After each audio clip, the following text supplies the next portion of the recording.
crossing all their T's walking into this. There have been upsets upon upsets today. Yes, sir. So if you looked at the seeding of this event and you thought you knew what was going to happen, then you just don't know what's happening here. I feel like that's ultimate in a nutshell. It's not an easy game to seed. It's so early on, and you have talent from far and wide. Smash old, smash new. And we capped today, so of course it's going to be hard to seed. You capped out with a game that's... What are we on, week 4 now? Just about. Yeah, just about. That's really hard to do.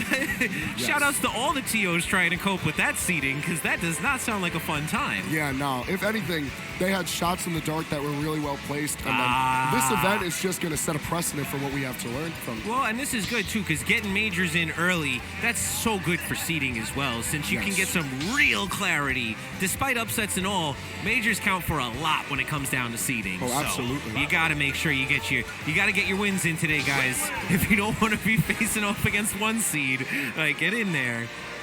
It's all about that activity. Like, a lot of these players are like, all right, it's early on. I could expect to lose, but I want to win. Yep. So it's like, who am I going to be playing? What am I going to be doing? How's it going to be affecting the rest of early on? And that's important. Hey, seriously, activity in Smash Brothers, you drop off for a month, you drop off for a month and a half, you come back, your seeding's through the floor, man. It's not going to just be suddenly like, oh, it's cool, everyone's grinding. Absolutely. The grind never stops. The grind never stops. The grind never sleeps. Absolutely. So we're going to go right into game 1, and it looks like we're going to be seeing Ken. Oh, so Venom was like, all right, we're going back to Street Fighter. But with a bit of a new twist to us. Ken gives us a bit of a different type of how he presses advantage, how his combo strings go, and what to watch out for as far as his opponents. And now I know Dre Charles had been messing around with both Ryu and Ken in this game, so he actually very well may have the knowledge, and I want to see how that shows up in this matchup. Now, one aspect of Ken's kit that I'm actually more worried about than just his raw kill power is how often he's going to be able to pressure Dre in shields. I've brought this up multiple times today, and other commentators have as well, but being in shield, pretty dangerous, especially because you can poke at it so easily, poke through it, and all of a sudden, your shield's basically not there. When you have the type of shield pressure that Ken and Ryu bring to you, all of a sudden, you're pushing stage advantage like it's nothing. Trying to come off the ledge, does manage to get that grind, though.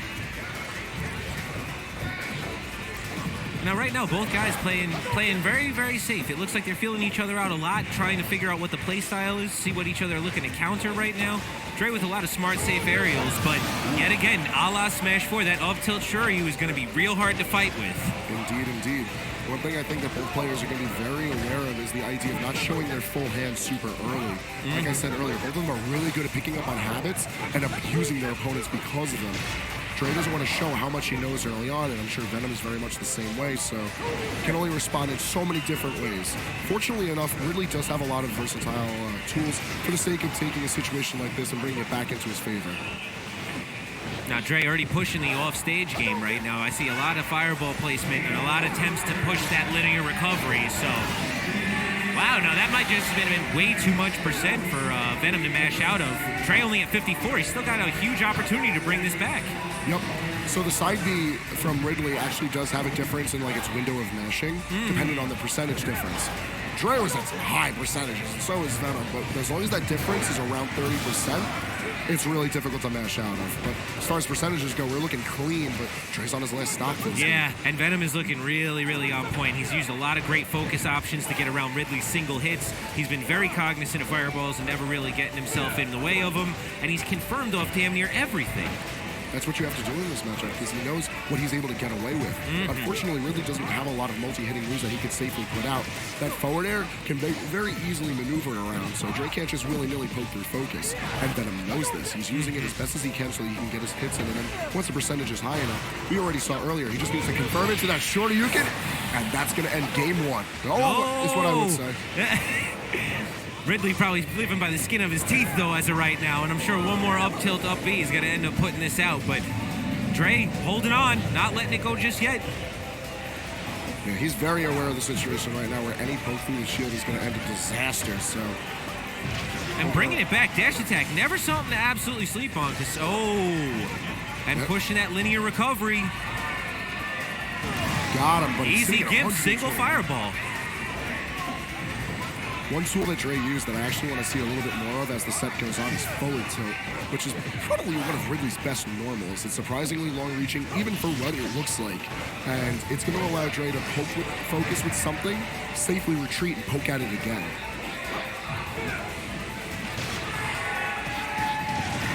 Dre really pushing advantage right now as we see. He's going to just have to keep an eye out because, one hit away. Such a comeback there, but unfortunately, you're playing against Street Fighter, boys. Absolutely. They hit like trucks. Indeed, indeed. But still, it's only game one.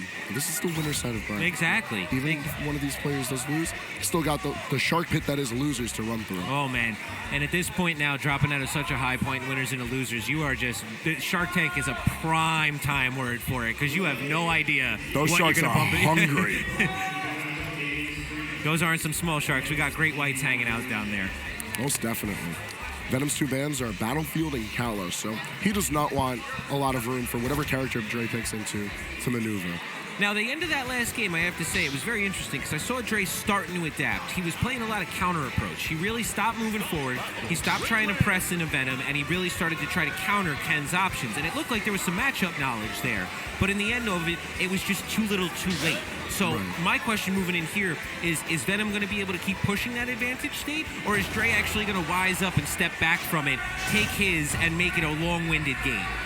Like I said earlier, I feel like Dre hasn't revealed everything he knows about this character. When he sits down to study what a character can do, he spends a lot of time figuring out, all right, what can I get away with using this character? What can I get away with fighting this character? And given his love for those Street Fighter characters, I wouldn't put it past him to know the ins and outs of what Ken's capable of on at least a basic level. With that being said, I feel like coming into this game too, seeing how Venom adapted to Dre and vice versa, I would like to see the different approaches that Dre has early on. And it's going to be an uphill battle because honestly, from what I'm seeing, it looks like the up tilts and the down tilts from Ken or Ryu would just keep Ridley really at bay. It seems a very difficult situation to deal with, as we see yet again. Strong tools against Ridley. Now, as we brought up in the pregame, even though he's not nearly as heavy or slow as most of the larger characters, he is still large, and that makes him prime combo food for a lot of what the Street Fighters bring because they could just poke forward for free, and you're already seeing that from Venom. And those big hitboxes, especially on Shoryu, makes it a nightmare for Ridley to get anywhere away from it. As you see, those up tilts, you could read the air dodge down and just feed right into Shoryu. So I think we're seeing some conditioning from Venom right now, and Dre getting the full stager. I think one thing is that, at least I just realized, is that part of the differences in Ken and Ryu's kit is that Ken, to my knowledge, does not have the collarbone breaker. Yes, the heavy correct. forward tilt, That is correct. Which is notorious for Ryu being able to break shields very easily. I'm wondering if Dre had realized that and is feeling a bit more comfortable with playing out of shields. I haven't seen too many out-of-shield options from him, so it should be, especially coming from the last Suarez match where everything was in there out of shield. All right, I can go on and on for why they can get away with that, but we'll see a different dinosaur and talk about it later. For now, still seeing Dre try to figure out how to work around this first stock that Venom has, sitting at 165. And just struggling to find the kill option. I'm seeing Venom playing very smart right now, taking nothing besides what's his and absolutely just piling it on Ridley. One thing I want to highlight about when Venom's in advantage state is he's not getting too greedy. Like, he knows, as far as combo-wise, what he's able to do before he, goes too deep. He doesn't want to overextend, or else you're finding yourself near the ledge with Ridley, ready to turn a reversal on you. And it's just that ultra awareness that you have to keep careful of with a character like Ken. That's such a great point to bring up right now, because that greediness right now, as we see, is the whole reason Dre Charles is getting right back in the set right now. Oh, and the range. Remember what I said about that forward tilt? That safe enough distance lets Dre poke away without having to worry about the repercussions. Taking his time recovering, using every one of those jumps. Smartest thing you can do as a multi-jump character is take your time, because those up tilts are covering edge so hard. I mean, listen, he's got the time to do it. 5 minutes on the clock and finally sitting with a stock lead for the first time in the set. And he's definitely, Dre Charles is the fan favorite right now, as we are seeing. That was after that Suarez set. New York is already amassed. They see another one of their most loved players coming together. That crowd's staying for the long haul, man. Oh, man, and this game is looking real different right now. Getting his early 50%, 46, whatever you may call it, but he is out here and living. Now we got some air camping. I love it. See, this is what I was talking about. It's his adaptations. He's picking up on what Venom's able to do, what he's able to get away with. And now look at Dre. He's got some extra credit to keep achieving here. He ain't out yet, and if he can get a couple more hits, oh. That was dangerous. He's really got to be careful with that. He can't afford to start fishing for the kill, or else he's going to be eating unnecessary damage. And given the differences in percentage right now, if Dre starts to get into a really high percentage, and he what can a just get away with setup. that. But excellent DI is bringing Venom back to the stage. Another dash check to try and cover the ledge option. And he's just going further and further with this. I think you've hit the nail on the head, my friend. He is seeming to just come into form. And that kills. That's what I mean. It's going to do it. Hangman seeming like a psychic. My man. That was unbelievable. He brought that back so clean. Oh, yeah. Oh, yeah. And you got it right there. Look at the crowd right now. This is it. This is it right now. I am loving this. Yeah. Oh, he's even got that crowd going into there it, too. Is. Yo, Venom's gonna have to get. He's gonna have to ramp that volume up a little bit because he's front row center for that screaming right now. New York always goes beyond 11, man. You know how it is. And now, gotta be honest though, this set is still 1-1. You know, like there's a lot of hype, there's a lot of excitement, but still there's everything on the line right now. So you gotta come out with all your guns ablazing because if you don't, the set will slip away from you in moments. Absolutely. Like we said earlier, Losers is full of killers right now. Oh, man. You could argue it's a safer trip to top 8 through the winner's side. So winning this next match is everything for both of these guys. Oh, most certainly. And you can see now Venom showing that poise and understanding of really making the smart decision because it's important. Max got the spirit bomb on lock too. I don't know why we did that, but that's it. It's locked in history. That's what it is. The hype is real here today. Let's Make Moves has been full of it. There have been upsets galore, and New York has been pressing for its own. Jersey's been pressing for its own. It has really been tri-state out here. Canada, you want your boy to win. You got to let it sound off in the chat because Ganondorf has been the pick for Game 3. Now this is always something that I look to see because I get such mixed reviews on Ganon. Ganon is such a mixed bag of nuts. You get some people who act like he's no big deal. You get other people who act like he's the absolute truth. I want to see where this goes. Let's see what Venom's got. One thing that you have to respect one way or another is just the changes around the game for Ganondorf. Oh, the movement changes, the way that directional air dodging affects things, those shield changes that we were talking about earlier in the set. How is that going to affect Ganon's kick? Because he's always been the slow powerhouse that he was destined to be, whether or not he was a clone of Captain Falcon or the beast that he turned into. Truth. Very, very truthful. But right off the bat, Dre's still sticking to the game plan you gave him, Hangman. All I'm seeing right now is Ganon throwing hands. Never mind. You saw that sword come out all of a sudden. That whole conversation changed real quick. Oh, yeah. However, Dre going off stage is suddenly so much more important because Ganondorf can't afford to do that like Ken can. And all of a sudden, Dre's sitting with a very comfortable lead. And that was old school Smash 4. You know, you go out there, you try to make your opportunity, you get reversaled real quick, and the next thing you know, you're getting gimped. That was some wild stuff right there. And before you know it, you're part of a YouTube compilation that you've never even heard of. One way or another, though, Venom's still sitting on 2 stocks, and if there's anything that I've learned in the early meta for this game is that you can never count someone out. Nothing kills and everything kills at the same time. Yep. And when you're dealing with the Ganondorf, stray hits are the scariest hits. So as of right now, this is going to be super important for Dre to push his advantage and don't go into disadvantage. Now, one thing I do know about this character coming into Ultimate is that his back air isn't nearly as good of a poking tool as it was in Smash 4. So I'm curious as to what Venom's going to use to try and cover the distance. It's looking like he doesn't have any tools as Dre takes yet another stop. Hangman, we're going to have to check the record. This might be download complete, my friend.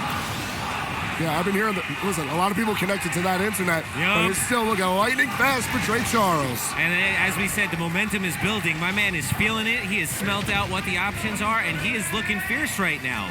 Movement on point, but Ganon bringing it right back. It only takes a couple hits. Oh! All the bravery in the world, but it's not going to stop Dre just yet. But I do want to point out, look at all the damage that Venom's able to rack up on him. And I think this is exactly why Venom took this option right now. He needed comeback factor. He needed to make sure that if Ridley was going to throw out all this percent, he had a better way to do it. Trey has been putting this Nair to beautiful use, especially in this set. We've seen just how long that hitbox lingers. And F smash, never something. Oh, my man went deep though. Gotta be careful. All right, Trey, I see you. Right? It would have been cute, I'm not gonna lie. But we can't count Venom out at all right now. This man has been taking the stage back over, and that's why. That's why you can't count him out. He was looking poised and ready, and now this is a slugfest. All of a sudden, the game has changed. Venom can keep this at the ledge for as long as he wants. And Dre has to be careful. Otherwise, he might find himself victim of a side B. It's something that Ganon has in his potential. Do I think Venom's going to fish for it? Absolutely not, but it's something that's available to him. On top of that, this is Ganondorf with rage. If you don't end this problem soon, it's going to end you. Oh, and Nair dash attack, so real. F tilt. Oh, man. Venom put it all on the line right there. And he's still not out of fuel in his tank.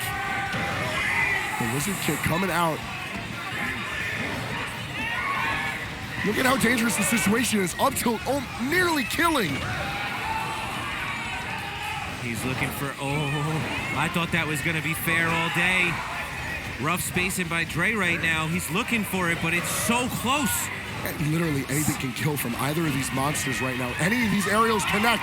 And all of a sudden, the forward tilt is going to give Venom the stage control. He's going to go down for the down air. And with a massive pop-off, Venom is going to beat Dre Charles and move forward into the winner's bracket. Oh, man, and right there, taking that brazen approach, that was an absolute risk and a damn good one. That was something else. That's why you pick into Ganondorf. Yup. You put all your chips on black. And he really demonstrated it. That was a full-fledged comeback. I'm pretty sure there was a point where it was almost 3 stocks to 1. That was a full run back. It looked like Dre had it. It looked like Dre completely had him. And just Venom demonstrating the character pick. That is knowledge right there.